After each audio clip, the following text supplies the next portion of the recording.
दुनिया भर में पंजाबी बोलन और समझने वाले दोस्तों को अस्सलाम वालेकुम। मैं अली असगर ताज। मैंने उम्मीद है मेरे सब दोस्त खैर वफीर दे नाल होणगे। प्यारे दोस्तों, दो तीन दिन की गल है कि एक जिहड़ा मौजू है वो साडे सोशल मीडिया के उत्ते काफ़ी डिस्कस हो रहा है। जावेद चौधरी साहब हुणां ने एक्सप्रैस न्यूज़ नूं छड्ड दिता है या उन्होंने एक्सप्रैस न्यूज़ वालियां ने कढ़ दिता है। तो बहुत सारे हर जोड़े लोग ने उन्होंने अपना अपना ख्याल है और हर तुसी देख लो, मेरा ख्याल जिन्ने यूट्यूबर ने उन्होंने हर तकरीबन हर यूट्यूबर ने उन्होंने उत्ते प्रोग्राम किया है, उन्होंने उत्ते गलबात करने की कोशिश की है। मैं क्योंकि मैं ज़ाती तौर पर जावेद चौधरी साहब नूं उन्होंने जोड़े कालम ने शुरू तो उन्होंने जोड़े कालम ने मैं वो तुसी ये कह सकते हो कि जदों दा उन्होंने लिखना शुरू किया है, मैं उदों दा उन्होंने पढ़ना शुरू किया है। और जदों दा उन्होंने टीवी के उत्ते बोलना शुरू किया है उदों दा मैं उन्होंने सुनना शुरू किया है। मेरे इंतहाई पसंदीदा कालम नवीस और इंतहाई पसंदीदा एंकर ने और उन्होंने जोड़ा ज़ाती यूट्यूब का चैनल है जदों दा उन्होंने वो लॉन्च किया है, वो समझ लो कि वो हुणे ही अपनी डिस्कस दे विच बहुत सारिया जड़ियाँ चीज़ां ने वो आ जाएगियाँ।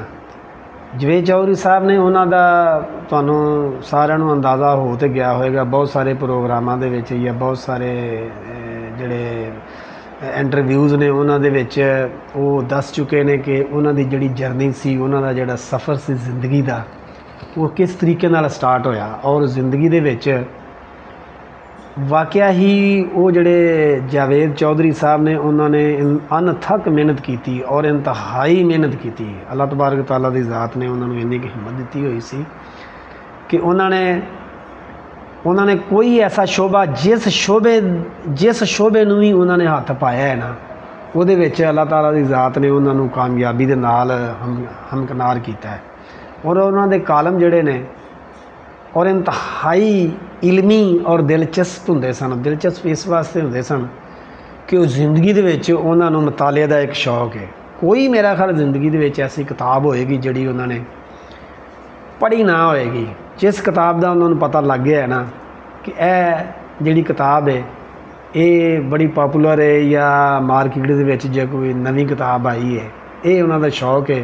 क्योंकि असी जिहड़े लोग हाँ असी भी थोड़ा जिहा तारीख दे नाल थोड़ा जिहा शगफ रखते हैं, कोई ऐसी चीज़ साढ़े भी सामने आ जाए। ये जिहड़े पढ़ने वाले लोग होंदे ने ना कुदरती तौर पर पढ़ने वाले लोग होंदे ने। कई लोग तुसीं वेखे होणगे साढ़े तरह दे, उन्होंने अगर कोई पुराना अखबार लभ जाएगा ना 10 साल पहले का उन्होंने पढ़ना शुरू कर देंगे। अगर सफ़र कर रहे होंगे तो साइन बोर्ड पढ़ना शुरू कर देंगे। अगर किते कोई चीज़ लिखी होएगी उन्होंने पढ़ना शुरू कर देंगे। यानी कि उन्होंने जिहड़ी ज़िंदगी होंदी है ना वो सुबह तो लैके तो शाम तक मुख्तलिफ जिहड़ियां चीज़ां होंदियां ने ना उन्होंने पढ़दे जिहड़ी है ना वो लंघ जाती है।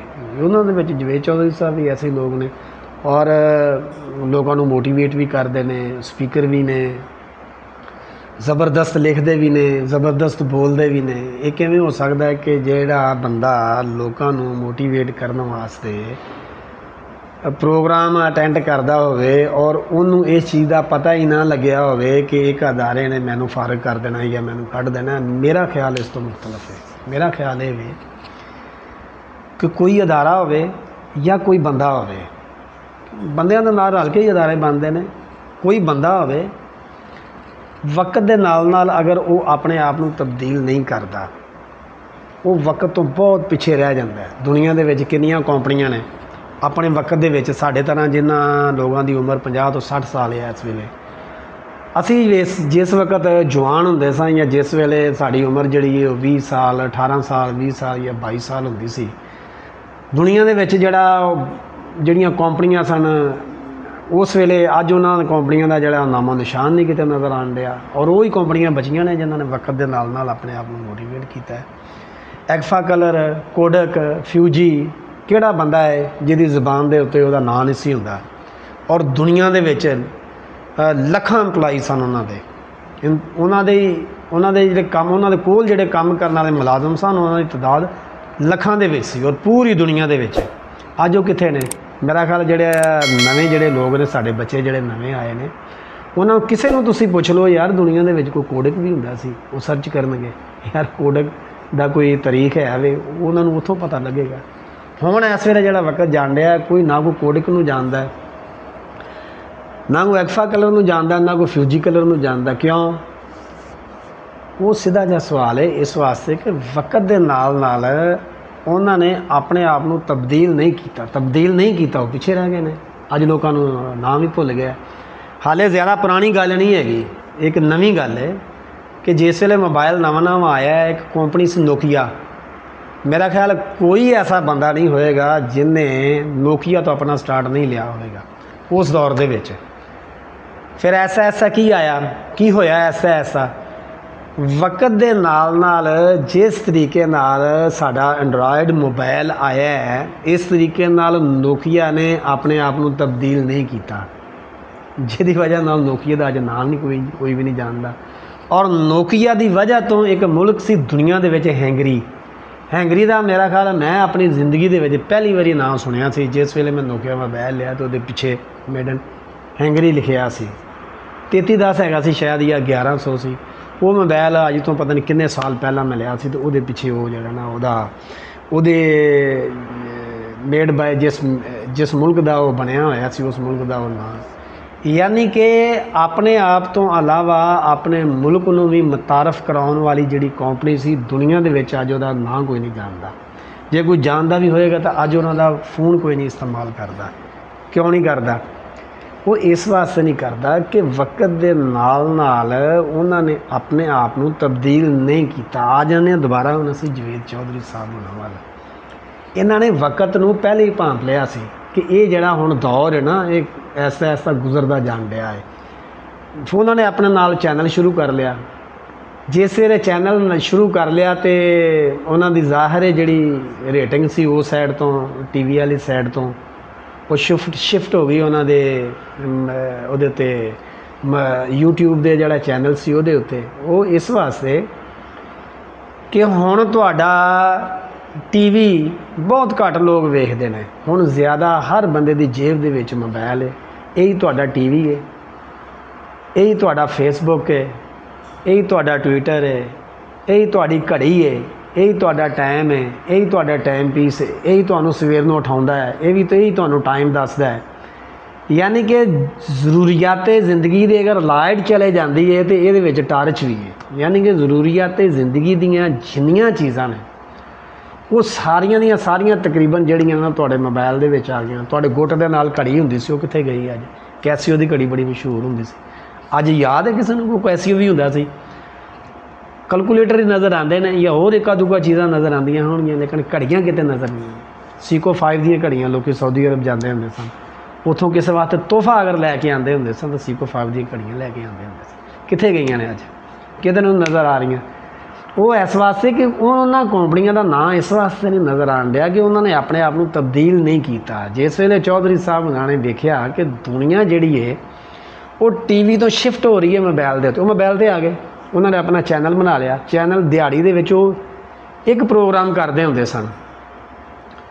ਔਰ ਜਦੋਂ ਦਾ ਉਹਨਾਂ ਨੇ ਪ੍ਰੋਗਰਾਮ ਸ਼ੁਰੂ ਕੀਤਾ, ਮੈਂ ਦੁਬਾਰਾ TV ਵੱਲ ਗਿਆ ਨਹੀਂ। ਮੈਂ ਹਮੇਸ਼ਾ ਉਹਨਾਂ ਦਾ ਜਿਹੜਾ YouTube ਉਹਨਾਂ ਦਾ ਜਿਹੜਾ ਚੈਨਲ ਸੀ, ਚੈਨਲ ਦੇ ਉੱਤੇ ਉਹਨਾਂ ਦਾ ਪ੍ਰੋਗਰਾਮ ਵੇਖਦਾ ਹੁੰਦਾ ਸੀ। ਫਿਰ ਉਹਨਾਂ ਨੇ ਦਿਹਾੜੀ ਦੇ ਵਿੱਚ 2 ਪ੍ਰੋਗਰਾਮ ਕਰਨੇ ਸ਼ੁਰੂ ਕਰ ਦਿੱਤੇ। ਯਾਨੀ ਕਿ ਤੁਸੀਂ ਸੌਣ ਤੋਂ ਪਹਿਲਾਂ ਇੱਕ ਉਹਨਾਂ ਦਾ ਵਲੌਗ ਵੇਖਦੇ ਹੁੰਦੇ ਸੋ। ਸ਼ਾਮ ਨੂੰ 6 ਵਜੇ 6:15 ਵਜੇ ਉਹਨਾਂ ਦਾ ਵਲੌਗ ਆ ਜਾਂਦਾ ਹੈ। ਔਰ ਸੁਬਾਹ ਨਾਸ਼ਤਾ ਕਰਨ ਤੋਂ ਪਹਿਲਾਂ ਉਹਨਾਂ ਦਾ ਜਿਹੜਾ ਵਲੌਗ ਤੁਹਾਡੇ ਮੋਬਾਈਲ ਦੇ ਵਿੱਚ ਅਪਲੋਡ ਹੋਇਆ ਹੁੰਦਾ ਹੈ। ਯਾਨੀ ਕਿ ਸ਼ਾਮ ਨੂੰ ਸੌਣ ਤੋਂ ਪਹਿਲਾਂ ਅਤੇ ਸਵੇਰ ਨੂੰ ਉੱਠਣ ਤੋਂ ਪਹਿਲਾਂ ਉਹਨਾਂ ਦਾ ਜਿਹੜਾ ਵਲੌਗ ਹੈ ਉਹ ਤੁਹਾਡੇ ਮੋਬਾਈਲ ਦੇ ਵਿੱਚ ਆਇਆ ਹੁੰਦਾ ਹੈ, ਤੁਹਾਡੇ ਕੋਲ ਪਹੁੰਚਿਆ ਹੁੰਦਾ ਹੈ, ਜਿਹਦੇ ਵਿੱਚ ਦਿਨ ਦੀਆਂ ਰਾਤ ਦੀਆਂ ਜਿਹੜੀਆਂ ਖਬਰਾਂ ਦੇ ਉੱਤੇ ਤਬਸਰਾ ਸਾਰੀਆਂ ਚੀਜ਼ਾਂ ਮੌਜੂਦ ਹੁੰਦੀਆਂ ਨੇ। ਹੁਣ ਤੁਸੀਂ ਮੈਨੂੰ ਇਹ ਦੱਸੋ ਕਿ ਤੁਹਾਡੀ ਜੇਬ ਦੇ ਵਿੱਚ ਅਗਰ ਵਲੌਗ ਪਹੁੰਚ ਗਏ ਹੋਣ ਸ਼ਾਮ ਦਾ ਵੀ ਔਰ ਸੁਬਾਹ ਦਾ ਵੀ, ਸ਼ਾਮ ਦੀਆਂ ਖਬਰਾਂ ਸਵੇਰੇ ਪਹੁੰਚ ਗਈਆਂ, ਸਵੇਰ ਸਾਰੀ ਦਿਹਾੜੀ ਦੀਆਂ ਖਬਰਾਂ ਸ਼ਾਮ ਨੂੰ ਪਹੁੰਚ ਗਈਆਂ, ਤੁਸੀਂ ਇੰਤਜ਼ਾਰ ਕਰੋਗੇ ਰਾਤ ਦੇ 10 ਵਜੇ ਦਾ ਕਿ ਮੈਂ ਰਾਤ ਨੂੰ 10 ਵਜੇ ਜਵੇਦ ਚੌਧਰੀ ਸਾਹਿਬ ਪ੍ਰੋਗਰਾਮ ਆਉਣਗੇ, ਫਿਰ ਮੈਂ TV ਅੱਗੇ ਬੈਠਾਂਗਾ, ਫਿਰ ਮੈਂ ਤਬਸਰਾ ਸੁਣਾਂਗਾ? ਕਦੇ ਵੀ ਨਹੀਂ ਹੋ ਸਕਦਾ। ਇੱਕ ਸਹੂਲਤ ਤੁਹਾਡੀ ਜੇਬ ਦੇ ਵਿੱਚ ਮੌਜੂਦ ਹੈ, ਦਿਹਾੜੀ ਦੇ ਵਿੱਚ 2-2 ਵਾਰੀ ਮੌਜੂਦ ਹੈ। ਤੁਸੀਂ ਕਿਵੇਂ ਵੇਖੋਗੇ? ਤੁਸੀਂ TV ਹੁਣ ਤੁਸੀਂ ਆਪ ਇਹ ਚੀਜ਼ ਦਾ ਅੰਦਾਜ਼ਾ ਲਾਓ ਕਿ ਜਾਵੇਦ ਚੌਧਰੀ ਸਾਹਿਬ ਉਹਨਾਂ ਨੇ ਖੁਦ ਮੂਵ ਕੀਤਾ ਹੈ ਆਪਣੇ ਚੈਨਲ ਦੇ ਉੱਤੇ, ਐਕਸਪ੍ਰੈਸ ਨਿਊਜ਼ ਦੇ ਚੈਨਲ ਉੱਤੋਂ, ਜਾਂ ਕਿ ਉਹਨਾਂ ਨੇ ਕੱਢਿਆ। ਲੋਕਾਂ ਦਾ ਇਹ ਖਿਆਲ ਹੈਗਾ ਕਿ ਉਹਨਾਂ ਨੂੰ ਐਕਸਪ੍ਰੈਸ ਨਿਊਜ਼ ਨੇ ਕੱਢਿਆ ਹੈ, ਮੇਰਾ ਇਹ ਖਿਆਲ ਨਹੀਂ ਹੈਗਾ। ਉਹ ਇੰਤਹਾਈ ਸਿਆਣੇ ਬੰਦੇ ਨੇ ਔਰ ਲੋਕਾਂ ਨੂੰ ਮੋਟੀਵੇਟ ਕਰਦੇ ਨੇ। ਉਹ ਆਪ ਇਸ ਚੀਜ਼ ਦੇ ਉੱਤੋਂ, ਆਪ ਇਸ ਗੱਲ ਦੇ ਉੱਤੋਂ ਬੇਖਬਰ ਕਿਵੇਂ ਰਹਿ ਸਕਦੇ ਨੇ।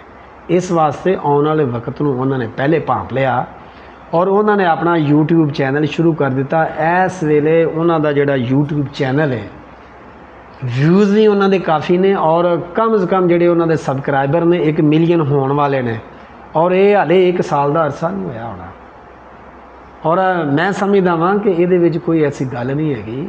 ਬੰਦੇ ਨੂੰ ਵਕਤ ਦੇ ਨਾਲ ਨਾਲ ਜਿਹੜੀਆਂ ਤਬਦੀਲੀਆਂ ਨੇ ਉਹਦੇ ਵਿੱਚ ਵਕਤ ਦੇ ਨਾਲ ਨਾਲ ਤਬਦੀਲ ਹੋਣਾ ਵੀ ਚਾਹੀਦਾ ਹੈ। ਜਿਹੜਾ ਵਕਤ ਦੇ ਨਾਲ ਨਾਲ ਤਬਦੀਲ ਨਹੀਂ ਹੁੰਦਾ ਉਹ ਬੰਦਾ ਨਹੀਂ ਹੁੰਦਾ, ਉਹ ਪੱਥਰ ਹੁੰਦਾ ਹੈ। ਪੱਥਰ ਨੂੰ ਤੁਸੀਂ ਇੱਕ ਜਗ੍ਹਾ 'ਤੇ ਜਿੱਥੇ ਰੱਖਦੇ ਹੋ ਸਾਲ ਬਾਅਦ ਵੀ ਉੱਥੋਂ ਚੁੱਕੋਗੇ, ਉਸ ਤਰ੍ਹਾਂ ਦਾ ਹੀ ਹੋਏਗਾ। ਲੇਕਿਨ ਇਨਸਾਨ ਜਿਹੜਾ ਅੱਲਾਹ ਤਬਾਰਕ ਤਾਲਾ ਦੀ ਜ਼ਾਤ ਨੇ ਇਹਨੂੰ ਅਕਲ ਦਿੱਤੀ, ਇਹਨੂੰ ਸ਼ੌਰ ਦਿੱਤਾ ਔਰ ਇਹਨੂੰ ਜਿਸ ਵੇਲੇ ਇਨਸਾਨ ਇਸਤੇਮਾਲ ਕਰਦਾ ਹੈ, ਯਕੀਨੀ ਤੌਰ 'ਤੇ ਅੱਲਾਹ ਤਬਾਰਕ ਤਾਲਾ ਦੀ ਜ਼ਾਤ ਨੇ ਜਿਹੜੀ ਨਿਮਤ ਉਹਨੂੰ ਦਿੱਤੀ ਹੁੰਦੀ ਉਹਦੇ ਤੋਂ ਫਾਇਦਾ ਹਾਸਲ ਕਰ ਰਿਹਾ ਹੁੰਦਾ ਹੈ। ਔਰ ਫਾਇਦਾ ਹਾਸਲ ਨਾ ਕਰਨਾ ਜਿਹੜਾ ਹੁੰਦਾ ਨਾ ਇਹ ਦਰੁਸਤ ਨਹੀਂ ਹੈਗਾ, ਬਲਕਿ ਫਾਇਦਾ ਹਾਸਲ ਕਰਨਾ ਜਿਹੜਾ ਹੁੰਦਾ ਨਾ ਉਹ ਜ਼ਿਆਦਾ ਦਰੁਸਤ ਹੁੰਦਾ। ਇਹਦੇ ਵਿੱਚ ਵੀ ਅੱਲਾਹ ਤਬਾਰਕ ਤਾਲਾ ਦੀ ਜ਼ਾਤ ਖੁਸ਼ ਹੁੰਦੀ ਹੈ, ਗੌਰ ਕਰਨ ਦੇ ਉੱਤੇ ਖੁਸ਼ ਹੁੰਦੀ ਹੈ, ਸੋਚਣ ਦੇ ਉੱਤੇ ਖੁਸ਼ ਹੁੰਦੀ ਹੈ ਕਿ ਅੱਲਾਹ ਤਬਾਰਕ ਤਾਲਾ ਦੀ ਜ਼ਾਤ ਜਿਹੜੀ ਆ ਉਹਦੀਆਂ ਜਿਹੜੀਆਂ ਕੁਦਰਤਾਂ ਨੇ ਉਹਨਾਂ ਦੇ ਉੱਤੇ ਗੌਰ ਕੀਤਾ ਜਾਵੇ ਔਰ ਆਉਣ ਵਾਲੇ ਜਿਹੜਾ ਵਕਤ ਆ ਉਹਨੂੰ ਵੇਖਿਆ ਜਾਵੇ, ਸੋਚਿਆ ਜਾਵੇ ਕਿ ਆਉਣ ਵਾਲੇ ਵਕਤ ਦੇ ਵਿੱਚ ਕਿਹੜੀਆਂ ਤਬਦੀਲੀਆਂ ਰੂਨਮਾ ਹੋਣੀਆਂ ਨੇ ਔਰ ਮੈਂ ਉਸ ਹਿਸਾਬ ਦੇ ਨਾਲ ਚੱਲਣਾ ਹੈ। ਜਵੇਦ ਚੌਧਰੀ ਸਾਹਿਬ ਵੀ ਉਸੇ ਹਿਸਾਬ ਦੇ ਨਾਲ ਹੀ ਚੱਲੇ ਨੇ ਔਰ ਵਕਤ ਨੂੰ ਬਿਲਕੁਲ ਉਹਨਾਂ ਨੇ ਸਹੀ ਆਪਣੇ ਮੇਰੇ ਹਿਸਾਬ ਨਾਲ ਕੈਸ਼ ਕਰਵਾਇਆ, ਨਾ ਉਹਨਾਂ ਨੇ ਕਿਸੇ ਨੂੰ ਕੱਢਿਆ। ਅਤੇ ਜੋ ਮੇਰਾ ਖਿਆਲ ਸੀ ਉਹ ਮੈਂ ਤੁਹਾਡੀ ਖਿਦਮਤ ਵਿੱਚ ਪੇਸ਼ ਕਰ ਦਿੱਤਾ। ਅਲੀ ਅਸਗਰ ਤਾਜ ਨੂੰ ਇਜਾਜ਼ਤ ਦਿਓ। ਨਵੇਂ ਵਲੌਗ ਦੇ ਨਾਲ ਫਿਰ ਕਿਤੇ ਤੁਹਾਡੀ ਖਿਦਮਤ ਵਿੱਚ ਹਾਜ਼ਰ ਹੋਵਾਂਗਾ। ਅੱਲਾ ਹਾਫਿਜ਼।